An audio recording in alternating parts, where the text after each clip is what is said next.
Welcome to the next video of Animation Universal. Look me straight in the eyes and tell me, are you a brave person, or are you someone who, upon looking into the darkness, imagines a ghost poking its head out to stare at you? I'm sure no one would admit to being a coward.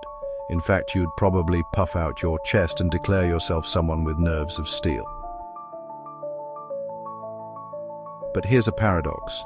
If you ask 10 people whether they believe in ghosts, 9 of them will say no. They might even scold me for asking such a silly question. What kind of question is that? What era are we living in now? Yet if you ask the same 10 people if they dare to walk into a graveyard alone at night, all 10 would shake their heads vehemently. Why?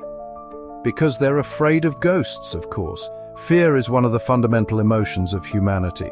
So what are you afraid of? You don't need to answer, just drop a comment below. Fear is something that develops within you and changes over time. Let me give you a few examples to make this clearer. When you were little, did the adults around you ever plant all sorts of scary ideas into your head, like, if you don't eat quickly, someone will come and take you away? It left you terrified at even the mere mention of it, didn't it? If your childhood was peaceful and free from such haunting images, then you most likely feared the dark.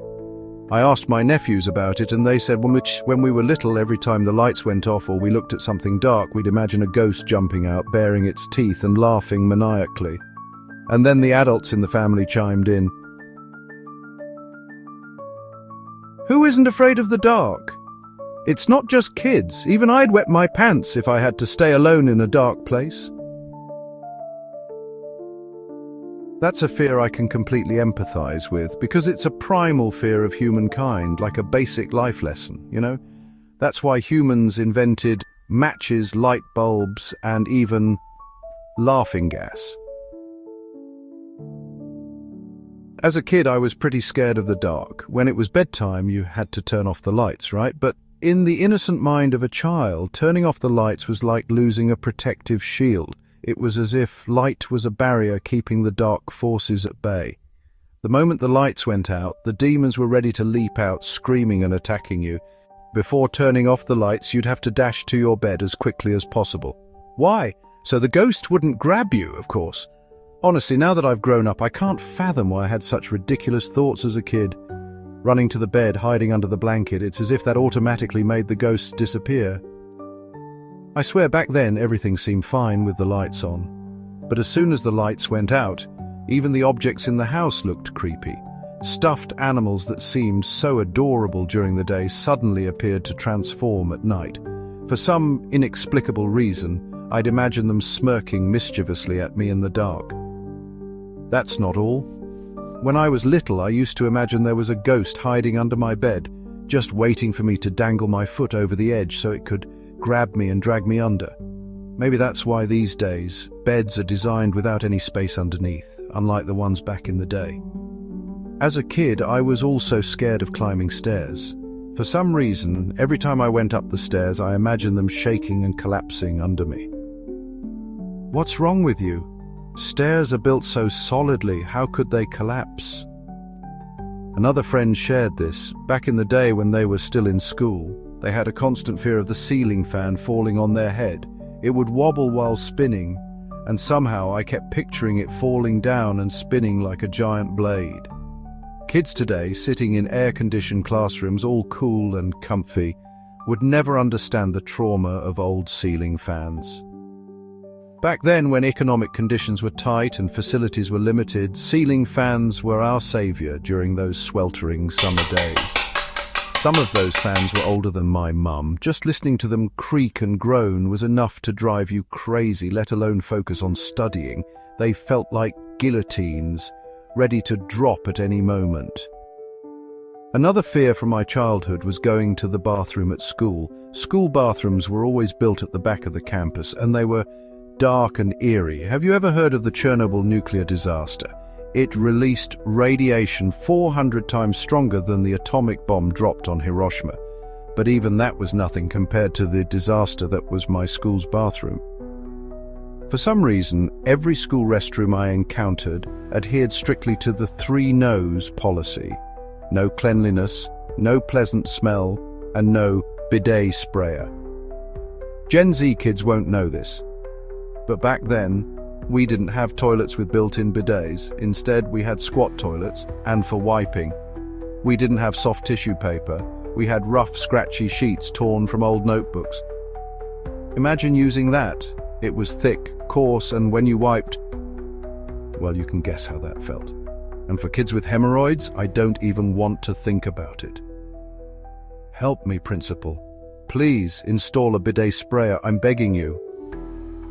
Let's not even talk about the smell. I'd rather stay home all day listening to Frank Ifield sing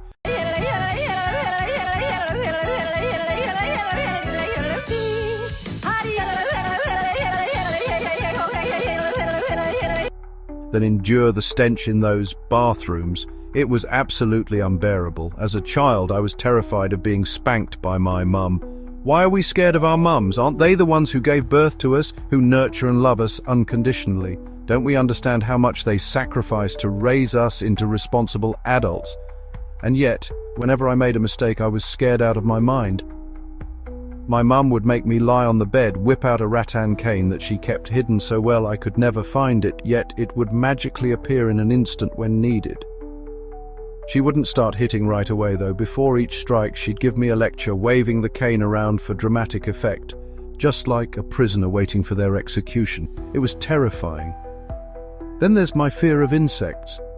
I'm deathly afraid of bugs, especially cockroaches, rats, and creepy crawlies. Every time I encountered one, I'd immediately drop whatever I was holding, regardless of its value, and scream as loud as I could before bolting away.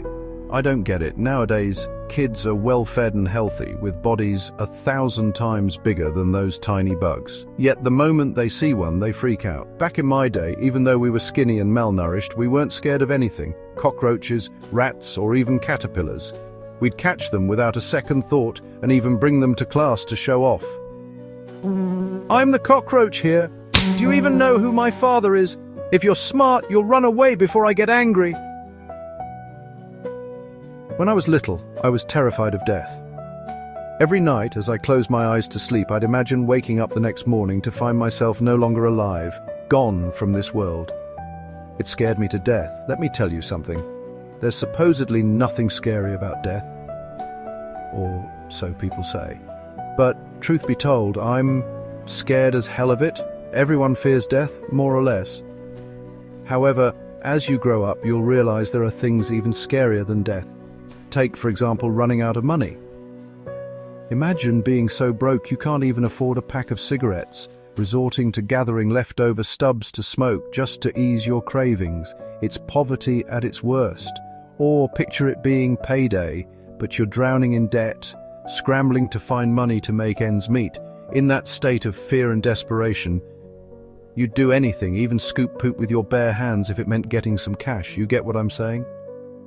Fear is like a companion that sticks with you throughout your life. It evolves and changes as you go through different stages. As a kid, you feared certain things. When you grew up and gained awareness, you still feared some of them. And as an adult, you face new fears like running out of money, getting caught doing something bad by your wife, or bumping into the police on the street. It's baffling. Sometimes you're just walking along, not doing anything wrong, but the moment you spot some officers at a checkpoint, your legs start shaking, your heart races, and you feel like you're about to wet yourself. It's like your brain short circuits. You might even take a detour just to avoid passing by them. It's infuriating. Now that I've shared other people's fears, let me tell you about my own. When I was little, I watched a movie, not at my house, of course, because we were dirt poor. We didn't even have enough to eat or wear, let alone afford luxuries like movies. I watched it at a neighbor's house. It was an American film, played on a VCR with one of those tape cassettes. I don't remember the title, but it was about these monsters that looked like chibi characters but were hideously creepy. At first they were in a lab, but somehow they escaped and ended up at a children's amusement park. Then they started eating people there. It was a horrifyingly weird movie, what people now call a horror movie. I remember after watching it, I ran straight home, trembling with fear. I was so scared that I couldn't leave the house for 3 whole days. Another common fear people have is the fear of the deep sea. Every time you look down into the dark depths of the ocean, you can't help but imagine some terrifying creature lurking below, ready to lunge up and take a bite out of your private parts. Even when you're in shallow water, surrounded by people, you still feel uneasy. And then there's the fear of flying. Every time the pilot announces, "We're entering an area of turbulence, please remain seated and refrain from using the restroom," your heart skips a beat, and you start imagining the worst.